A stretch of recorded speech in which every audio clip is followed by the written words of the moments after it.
Hello, everyone, and welcome to another inspiring episode of One on One. I'm your host, Niyi Adeoshun, and today I'm excited to have this truly special guest with us today. Joining me is none other than Funmi Williams, the author of the much anticipated book, Mothers and Daughters, celebrating the lasting legacy of love across generations. I've read this book. The book is a heartfelt exploration of the unique bond between mothers and daughters. It's filled with wisdom and real life stories and practical advice for nurturing and celebrating this incredible relationship. So let's welcome Funmi to the program. Funmi, welcome. Thank you very much, Niyi. Thank you for welcoming me, for inviting me here, and thank you everyone as well. Thank you. All right. Thank you for being here with us. Funmi, this is your second time on One on One, but there may be some viewers who will be seeing you for the very first time. Can you please tell us a little bit about yourself? Well, a little bit about myself. I wear a lot of hats, but at the moment, I'm not just a wife, a mother, a minister, a singer writer, but also an author. So I believe that God has invested a lot in me, and so I'm trying to make sure that everything is put on this inside. I bring it out. Okay, cool. Thank you. Before I dive into all the questions I've got prepared, I can feel something in the air. How are you feeling about the upcoming launch of your book? I know you're not doing a hard launch this time. It's just a soft launch, but it's still a launch all the same. How are you feeling? I am excited about it. In fact, very much excited about it, in the sense that when I look at some of the things that have happened in my life prior to this coming, release, I thought, oh my goodness, I am incredibly blessed by God to be able to be doing this, to be alive to be doing this. Okay, thank you very much. So let me ask you the first question, because I know this being your second book. So what inspired you to actually write this book, Mothers and Daughters? Mothers and Daughters is a stem from In Our Footsteps. Okay, that's your first book, right? The first book, yes. Is looking into in my footsteps and seeing some of the, when you write the first book and then you see some of the other things that you think that people can gain insight into, and you as a person are looking from the outside of yourself and thinking, we have so much blessings here that I can share with other people and bring other people in as well, to help others to experience what I have experienced, not just for myself, but they can experience the same in their own relationship with each other. Okay, let me just ask, in addition to that question, what was the specific moment or experience that sparked the idea? So you were talking about the book. So yes. Your first book started this idea, right? Yes. Okay, so when did it actually happen? Can you tell us? Can you still remember? That was much more after the launch of the first book, and then going back into the first book and then reading again and then looking at some of the things that emanated from that particular second reading.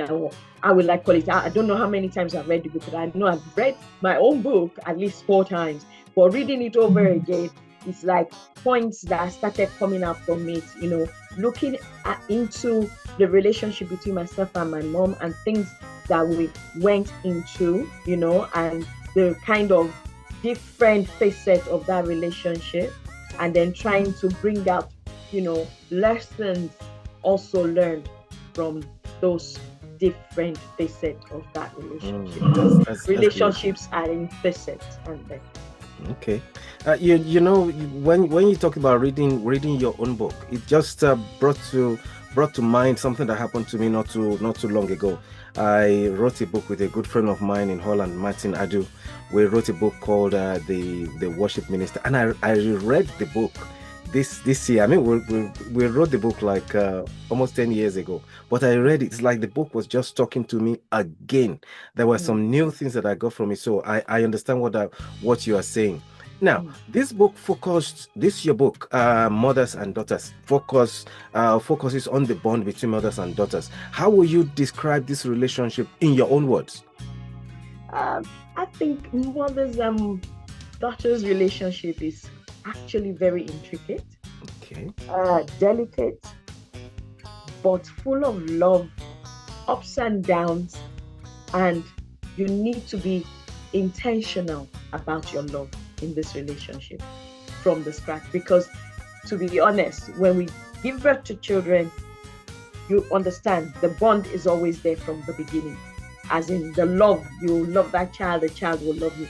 But as that child grows, and as you grow as well, because as that child is growing, you are not growing. You are growing as well. So it's full of, I would say, it's an intricate, delicate relationship that is full of love, but also full of pain, ups and downs, and challenges that you need to navigate in love, intentionally in love. Intentionally. Okay, so it's intentional. I want to take you back into. Can you share a favorite story or lesson from the book that you think the readers might find particularly meaningful?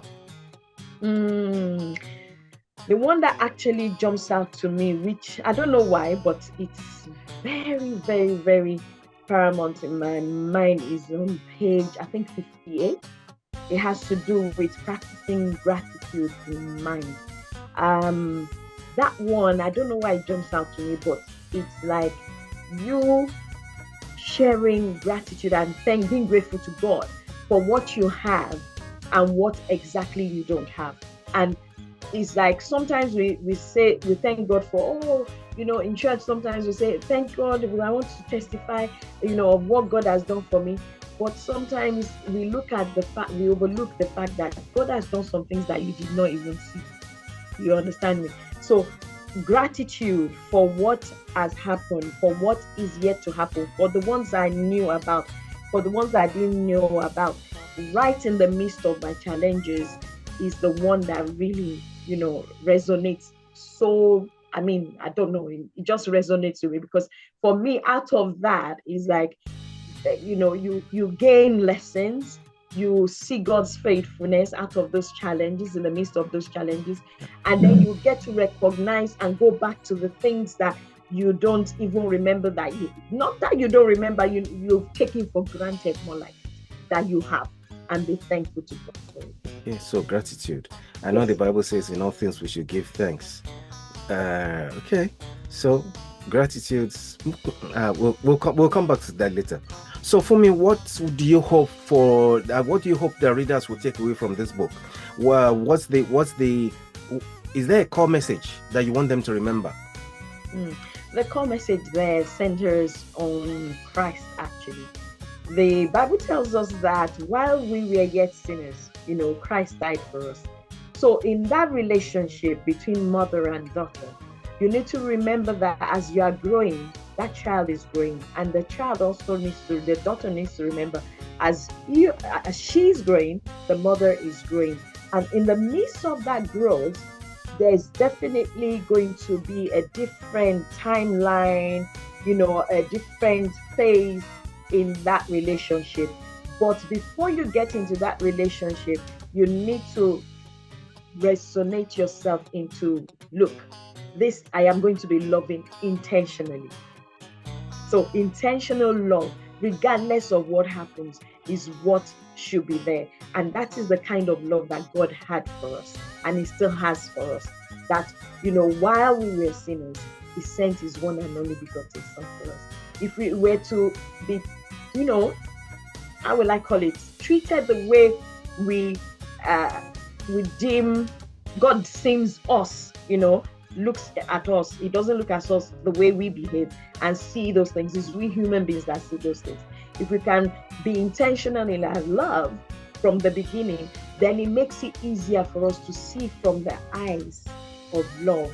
And that means looking at that person from the eyes. So even when it comes to facing challenges, it makes it not necessarily very easy, but it makes it easier for you to be able to navigate through, both of you to navigate through that relationship and overcome those challenges. All right. Seems to be another interesting thing you just brought out there, but let's move on to the next thing. I want to talk about the writing process. When you started writing this book, what was the most challenging part of writing it? Did you get any unexpected discoveries arising during the process? I would say there were a couple of, but the most challenging bit will be to have a story, or stories that actually resonates different facets of this mother-daughter relationship from different perspectives and from different people, so that we capture the reality of this relationship from different perspectives. So that was the most challenging one, because for you, it's not every relationship that goes smoothly. If you say it goes smoothly, then we are liars. You understand? There'll be times when there'll be challenges. So for us to have enough stories to be able to capture the different facets of this mother-daughter relationships, we needed to make sure that the stories that were being brought together in this book were stories, real life stories of mothers and daughters who have weathered through a lot of other things that some people are not able to, not envisage, but even vision or even go through. So that way, peradventure, they find themselves in that kind of phase later on in life, then they'll be able to navigate through those challenges together, or that phase of life together as mother and daughter as well. Okay. All right. Let me just ask, how did your own relationship, your relationship with your own mom, how did it influence the stories and the lessons in this book? I know you said your first book, which is entitled In Her Footsteps, is the story of you and your mom, right? Yes. So how did your relationship influence the stories and the lessons in this book? The relationship between myself and my mom was able to influence me in the sense that there were angles at which I saw some things, and I see some other friends and their relationship with their moms. And don't forget, everybody experiences something different, but they're still mother and daughter. In order for me to capture not just my own story, looking at my own story between the relationship between myself and my mom, I needed to make sure that the relationship is not only captured from the inside, but from someone that is outside, and not just someone that is outside, someone that is not related to me in any form, such that they can also bring in their perspective and look at this relationship in different, from different views, basically. Okay, no problem. I've read the book. The book is filled with lots of real life examples and practical advice. How did you decide which stories to include? Just like I said before, we need to be able to capture relationships of mothers and daughters from different perspectives and different facets, actually. Because when you give birth to a daughter, the facet of that child and yourself, of that daughter and yourself, is totally different from when they were babies and when they are teenagers and when they are already married or have their own children. Okay, so in order to make sure that there is the facet is true to itself to an extent that people can actually connect to and relate to as well, because in a relationship between mother and daughter, there is always different faces. So those stories are stories that bring about the different facet in a mother and daughter relationship, and it shows the perspective where each person is coming from as they are growing together, whether it was a strained relationship whether it's a happy relationship, whether it's a relationship that had up and downs.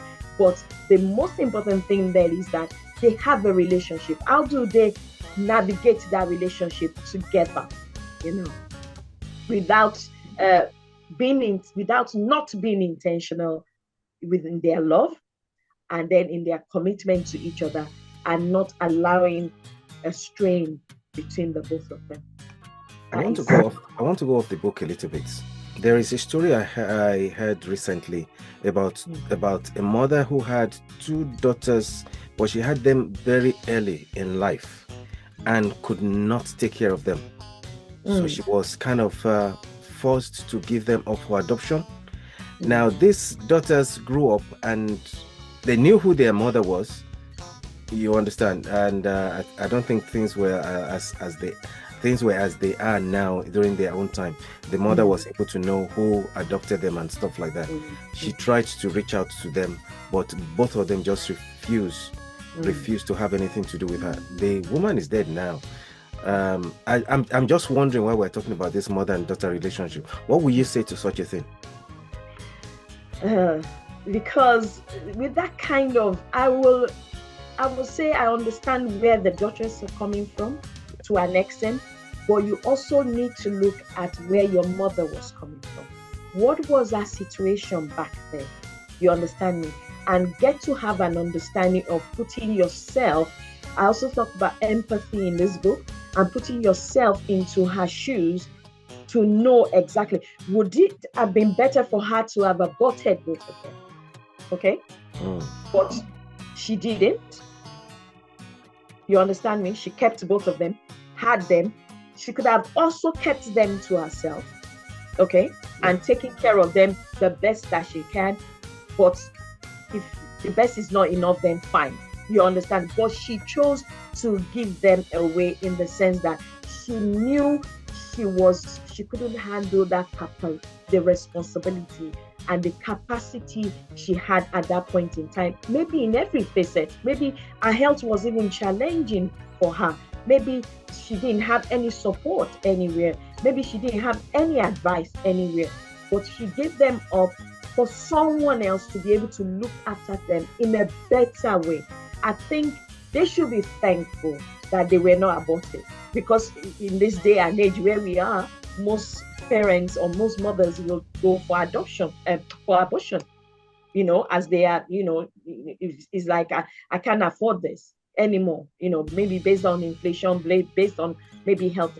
And don't forget, a woman's body is very different from another body.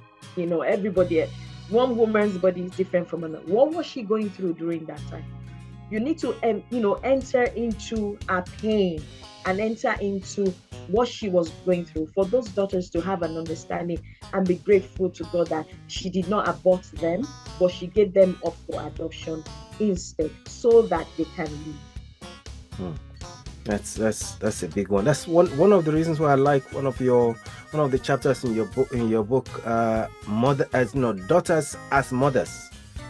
It's like when you get to that stage, you will understand. Maybe you understand more what your mother went through during that time. Thank you for the book anyway. Thank you for that answer.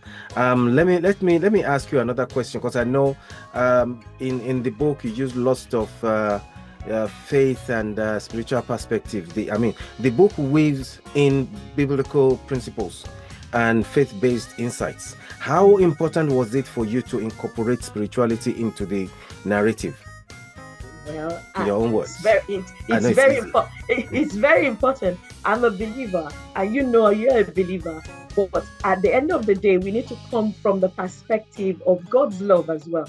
God, from the scratch, was intentional about us.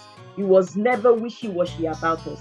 So from the scratch, I wanted to make sure that scriptures were embedded in that, and so that people see that some of the things that are being said in the book are not things that are not, doable to us. They are things that people have done in the past and people are doing. And God is the author of love. You understand that kind of thing? And He loved us intentionally. So there's no way we can step outside of Him to love anybody else, even the children that He has entrusted into our hands, because we are just honestly, we are just what you call it, keepers of those children. Caretakers. Yes, exactly. They're not ours. They belong to God. So that is it's important to actually have the scriptures embedded in that, so that it helps us to also see ourselves in the light of that relationship. What is God asking of me in this relationship? What is my responsibility? What is the responsibility of this child? Did God actually picking out on his relationship because of my behavior? No, he did not. He said that while we were yet sinners, he sent his one and only begotten son to die for us. So that means he did not look at our attitude, our behavior, when he was sheltering us, covering us with his love, and even making sure that his one and only begotten son went to the cross for us. So why is it that sometimes we as parents have this, how will I call it, how will I call it, some kind of, if you don't do this, then I won't love you. If you do this, then I will love you. How is that possible? If God were to put you in that position, would you like it as an individual?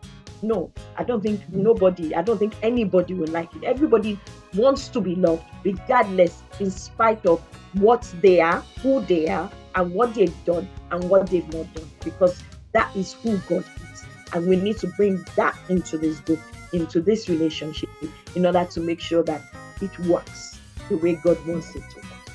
Yeah. Cool. We know that God is love. Anyway, he can't do anything but love, and his love is ever unconditional, which means the love between mothers and daughters needs to be unconditional. Thank you very much for that. Talking about the spirituality and faith in the book. Is there any particular Bible verse that resonates deeply with the theme of the book, and why? Because I know you use many verses. Which one?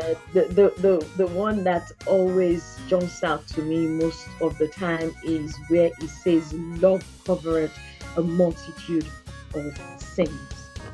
Love covers a multitude of sins. When you look at that verse alone, and you want to, sometimes I said, I dare not put myself in the position of God. You understand me? But when you see it as a human being, and you,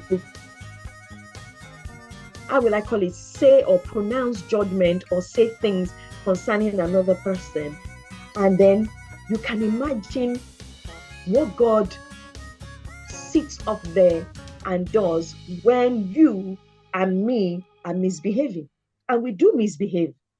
We sometimes we don't like to own up to it. We do misbehave, and God will just sit down quietly watching us. So at the end of the day, if God says in his word that love covers a multitude of sin, then that love was not foolish love, it was an intentional love. He did that right from the scratch, and he has woven that into every facet of who he is, because he himself is love. So the moment, I know it's not an easy journey, but the moment we start from the scratch and say to ourselves, these children that God, or this daughter, this son, whoever this person has given, God has given me to love, I'm going to love them unconditionally, and I'm going to intentionally do that. Then the Holy Spirit will give you the grace to be able to do that. And every time you find yourself falling behind on that covenant you have with God of love, then you need to go back again and ask God to forgive you, and ask the Holy Spirit to strengthen you. So it's important, because that is the forgiveness that will cover. When we intentionally love, that love covers that, whatever that child is doing, whatever that daughter is doing. Even when you are talking to them, they're not listening, and you can see that, oh, this thing you are doing, it's not going to end well, it's not good, well, don't waste your time, and they're not listening. You still need to respect their decision, love them, and also still be there to, with your arms open, like the prodigal son was, his father's hand was open up to welcome that child back to yourself. Okay, that's deep. Okay, and I need to ask something. What advice will you give to mothers and daughters who might be struggling to understand each other? Because like you yourself, you've said that this bond between mothers and daughters is Well, maybe I'm a man. I can say it's a weird one, but you guys say it's a unique one. So, if mothers and daughters are struggling to understand each other, what advice will you give them? The first bit is, what are they struggling with? What exactly are they, where are they struggling, or which facet are they both in, and do they understand the facets that each person is in? And then I would say to them, do they even spend time together to get to know? Because spending time together is not just about yourself and myself. We can sit down together in the same room and spend time together and still not know each other because we don't talk deeply. You understand me? But they need to be in a position, mother and daughter, have a deep conversation. That's part of talking together, having time together, as in deep conversations, not conversations that you hear, you did that? Oh, goodness gracious me, I don't know. Listen, and then go to your room and go, oh my goodness, she did that? Oh my goodness. But be in a place where you are not coming from a place of judgment. Spend time with each other. When you spend time with each other, get to know each other better before and know what phase each person is in. Because as you are growing as a woman, whether it's as a daughter, your mother is growing also, and nobody is staying, stagnant. So everybody is growing, but everybody is in different phases in their life. So once you understand that and begin to understand, spend time together, because the more you spend time together and have deep conversations, then you know each other better. When you know each other better, then you know how to bring out some things that you want that person to know, or approach that person, or tell that person what you want them to know, and the other way around as well. So I would say they need to find out what are they struggling with in that relationship. What phases of life is the mothering? What phase of life is the daughtering?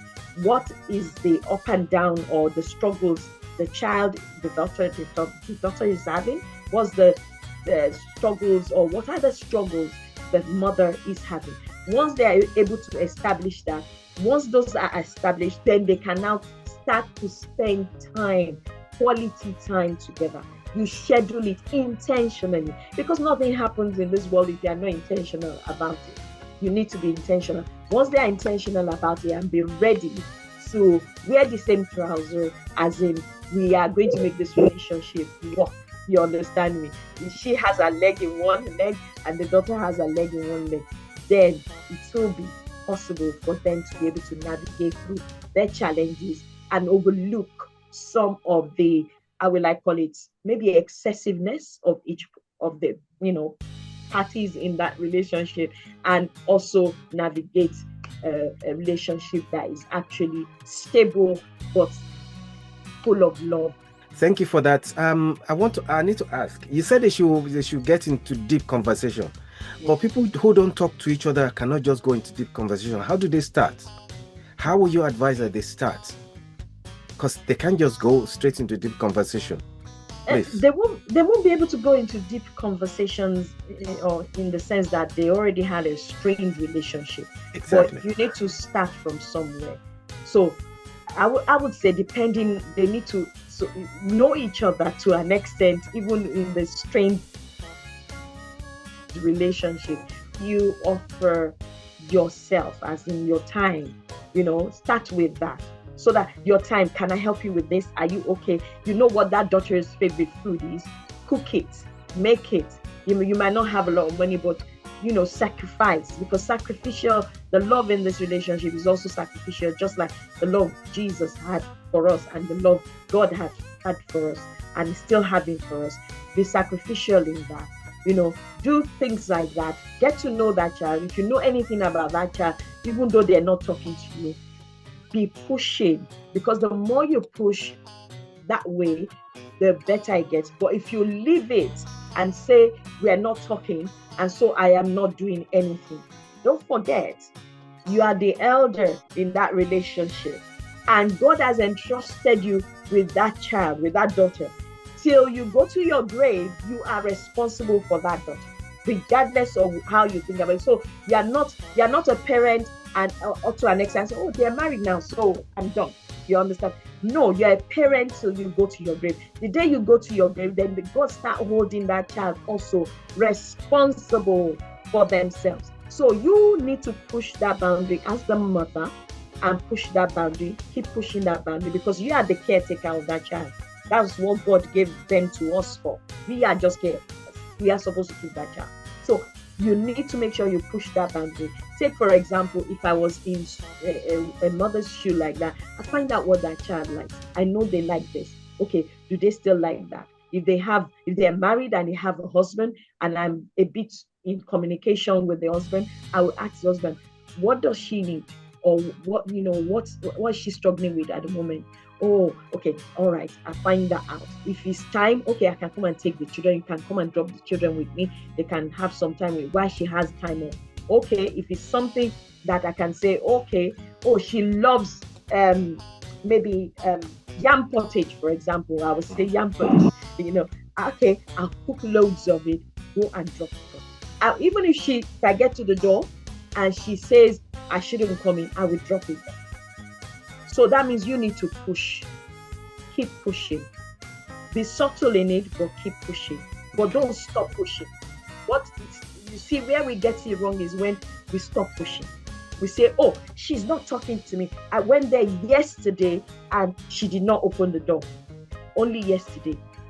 Do you know how long it took Jesus, God, to get your heart to be submitted to his son, Jesus Christ, for you to believe? Probably you were born one, maybe you didn't give your life to Jesus until when you were 50 something. So that means if you gave your life at 52, it took 51 years of God knocking constantly at the door of your heart through different various means, people, and even preaching, sermons, all kinds of things. And if he did not give up on you, why would you give up on that? Why? That's a big one. Thank you for that sermon. All right. If you could say one thing to all mothers and daughters out there, what will it be? I would say for those that have a good relationship, maintain it. For those that don't have a good relationship, work at it. For those that have a relationship that there are areas that you can do better, look at those areas together. Talk about those areas together. Find solutions in those areas together. But most importantly, make sure that relationship does not falter, because God will hold you responsible, especially the mother. Okay. Do you have a favorite memory or tradition with your mother that has shaped who you are today? I'll tell you of one incident recently, which actually talks about the kind of lessons that I've learned that shaped my life from my mom. You know what she says? When someone invites you to a party, thank them, but before you leave your house, eat from your house. Okay? She said, so one day I said, why did you used to tell us? I said, there are two things, or three rather. She said, one, you can get there and it's not a place you're supposed to. And God could tell you not to eat. That's one. Says, secondly, it could be a place that you get there, there's nothing for you to eat. Three, it could be that you get there and what is available is not something that is suited for your health at that phase of your life for you to eat. But if you have eaten from your home, then you don't need to get there and start looking all over the place for something to eat, just to eat. And recently we went for an event. Myself, Jeremiah, and Francesca, which is our first daughter, and then our last child, which is a boy. So I told Jeremiah, eat a little bit from home. I still don't do coming out to anybody's function without eating. So we ate a little bit, and then he was even querying me, why are you eating so much? I said, I just needed to eat. Like mom always says, eat from your house before you go to anything. So I said, okay, fine. Then Francesca didn't eat. She said, oh, and then Jeremiah ate a little. We got to the function and we were served, food. but part of the food was not cooked. Okay, so it was the rice, and we three of us looked at each other and started laughing. And someone else by the side of my daughter asked her, "Why are you laughing?" Then she told the lady that, "You know what? We have this tradition that my mom has, my grandma has passed to my mom. And my mom was reminding us today that we were wondering why she was eating. And she said, oh, she has to eat from her house, regardless of where she's going to." And then she told me to eat, and I did not eat. And then she told my brother to eat. My brother listened and ate a little bit, and she ate a little bit. And then now I am starving, and I'm thinking, oh my goodness, what is this? I should have eaten from home. So that is one thing that, one lesson that is a tradition from my mom that I've learned, that she's passed down to all of us, that I personally have kept it, and I tell my children, the same thing, such that if we get there, if there is no food, or the food is not, then you know that you've eaten. You can have a drink at least, even if it's a bottle of water. That's a good tradition. Probably I can adopt that. Thank you for sharing that with us. So let's go back to the book briefly. What do you think? How do you think this book will speak to those who don't have close mother-daughter relationship, and how can it still inspire them? Because some people don't have a very good mother-daughter relationship. If they read this book, will the book inspire them? I believe the book will inspire them. It will help them to try to, first and foremost, the decision to have a close relationship is based on both of them. It cannot be based on one part. So I would say that it will inspire them to want that relationship. Even if it's one part, once one part is maybe it's the daughter or the mother that has got that, reading this book, and they have that inspiration of, oh, I want the relationship with myself and my daughter to be like this, then that is the beginning of it. Because God works with us bit by bit, progress by progress, step by step. It's not in one day. So I would say it will spark up the fire and the desire to be able to want that relationship in the first place, and to want that relationship to be loving, full of love, be caring, and even though it's full of challenges, but to be able to navigate the challenges together. So once it sparks the fire off, it won't be long for that desire to be a bit more stronger, for them to be able to reach out, whether to the daughter, and if it's the daughter first, once it sparks the fire, it won't be long for that desire to be there, to be able to reach out to the mother as well. And God also uses other people around, us to actually be catalysts in bringing that relationship together. So you will see things start to spark up, and God will start to work. But it's the beginning of it. They shouldn't give up, even if it takes them a longer time than they were probably imagining, or didn't even imagine, or thought it would just work. No, it's going to take time. If that relationship has been strained for a long time, this book will actually spark the fire to rekindle that fire, that relationship, that bond, that fire, that love between the mother and the daughter. It's very important, I believe. I pray so. Thank you for writing this book. Do you plan to write any more books on family relationship or other topics? Well, like someone said when the In Her Footsteps came out, she said, why are we not dealing with sons? They need something to do with sons, especially don't forget that especially in the how will I say, in our communities, sometimes we are not taught out all of these things. So we get into marriage, and we just, children come, and then we start working it out as we go. So she said we need something about mothers and sons. So sons. So we should be expecting we should be expecting something like that. Yeah, all right, something no like problem. that, but in conjunction with other women, that have sons as well. Okay, cool. Thank you. Thank you very much.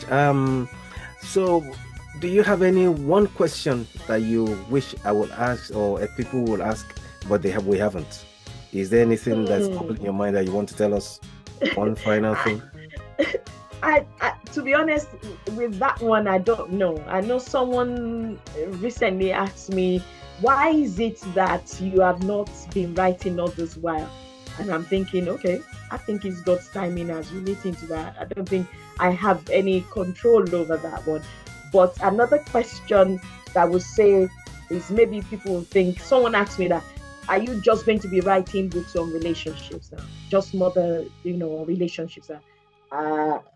I don't know.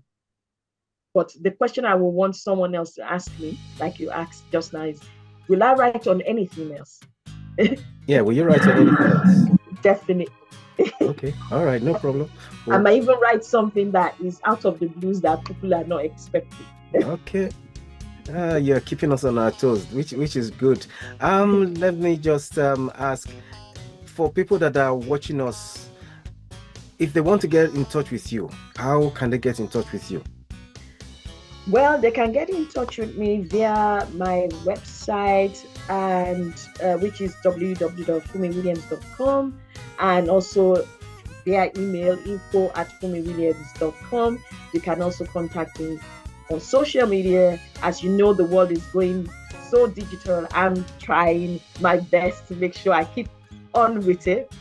You can reach out to me on Facebook.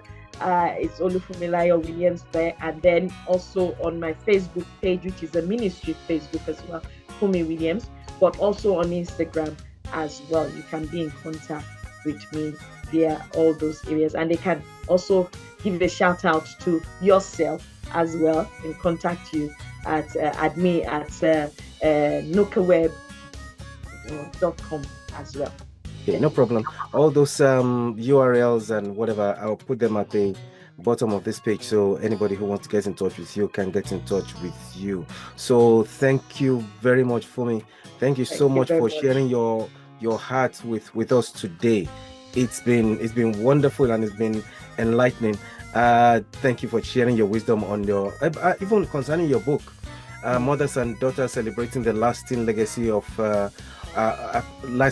of love across generations. It is truly a beautiful tribute to one of life's most meaningful relationships, and I know it's going to touch a lot of lives. So to you, our listeners and our viewers, if you've ever wanted to strengthen the bond with your mother or with your daughter, or even simply reflect on this relationship, on what this relationship teaches us, this book is a must read. It will be launching on the 30th of June. So please make sure you grab your copy when it comes out. For me, before we wrap up, is there any other thing that you'd like to tell our readers out there, or how they have to pick up the book? What do they need to go? Where do they need to go to pick up? Well, they need to go to Amazon.com. Please make sure you actually sign in, and when you read the book, also rate the book. When you do read the book, that is where you'll get the book from. And just to put a little thing out there, sometimes mothers are not necessarily the ones that give birth to you, but they are sometimes women that are being there for you as well. And someone told me as a man that they read the first book and they got lessons from it. So you might also pick up this book as a man and also pick up lessons from this book, as in your relationship between yourself as a father and your daughter as well. Thank you. That's a neat one. Thank you for putting that through. So thank you again, Funmi, and thank you for everybody for joining us today on this wonderful conversation. If today's episode has blessed you, please try and like and share this episode with others. And if you haven't done so, please subscribe to this channel so as to help us to build up the channel. Click on the notification button so you won't miss any other episodes. Don't forget to follow Funmi Williams on her website, funmiwilliams.com. All the links and everything will be at the bottom of this page. So until next time on One-on-One, I say goodbye.